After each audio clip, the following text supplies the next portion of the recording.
que vous allez bien. Nous allons passer à notre deuxième vidéo sur la formation sur le framework Symfony.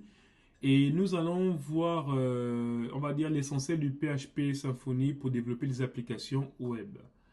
Ici, le petit planning, c'est lequel? Nous allons parler un peu du métier de développeur. À la base, qu'est-ce qu'un bon développeur? Parce que pour ceux qui ne le savent pas, on ne crée pas un site internet, on développe un site internet. Parce que créer, c'est amener à l'existence ce qui n'existait pas. Donc quand on parle de développer, c'est parce qu'on va utiliser on va dire, des outils qui existent, qui vont nous permettre d'aller rapidement pour pouvoir mettre quelque chose en place. Donc c'est ce qu'on appelle des développeurs. Mais il y a des bons développeurs, il y a des mauvais développeurs. Donc je vous donne rendez-vous à la vidéo prochaine. Nous allons parler un peu de qu'est-ce qu'un bon développeur. Mais juste pour vous faire comprendre qu'un développeur, c'est quelqu'un qui va pouvoir se servir des outils qui existent pour pouvoir réaliser une tâche en informatique. Donc, on parle de développement. Et ensuite, les outils, quand on parle des outils, il y a l'environnement sur lequel on peut faire du PHP, du Symfony, comme on avait vu les éditeurs de texte, soit VS Code, soit Sublime Text ou PHP Storm. Mais ce qu'on pourra voir aussi, c'est peut-être on va voir aussi quelques bases du langage PHP. Ensuite, on va parler de PHP orienté objet parce qu'on parle souvent de POO. Mais qu'est-ce que la POO? Donc, programmation orientée objet.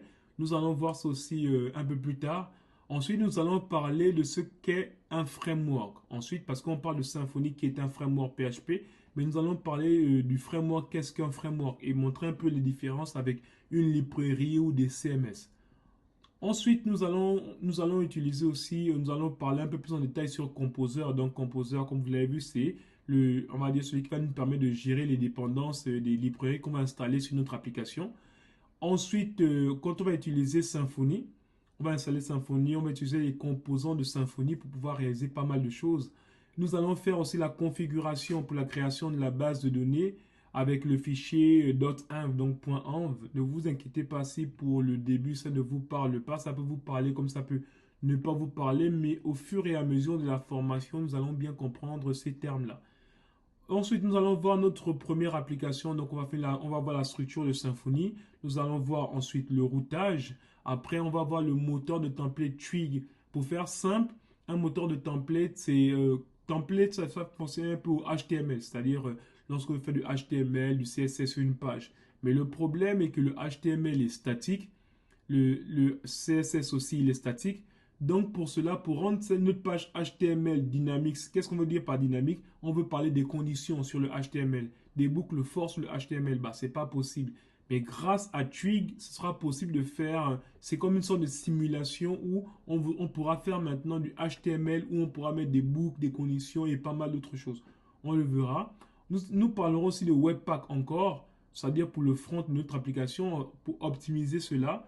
Nous allons parler de la toolbar en Symfony aussi, qu'on appelle aussi le profiler. Et après, on va parler plus de la définition de Symfony Flex. À quoi ça sert? Nous allons parler de doctrine, ce qu'on appelle un ORM, qui va nous permettre de pouvoir faire le lien entre notre code et la base de données. Vous allez voir. Ensuite, on va parler des formulaires, donc grâce à ce qu'on appelle le form builder. Nous allons voir aussi la sécurité, c'est-à-dire au niveau de l'inscription, la connexion, l'authentification, l'identification. Nous allons voir comment on peut générer nos pages d'erreur. Ensuite, l'internationalisation, c'est-à-dire comment traduire un site en différentes langues. Nous allons voir ce qu'on appelle les services. Parce que quand on parle par exemple pour envoyer un email, on va pas coder de zéro. Donc on peut utiliser aussi les services mailer et pas mal de choses de ce genre.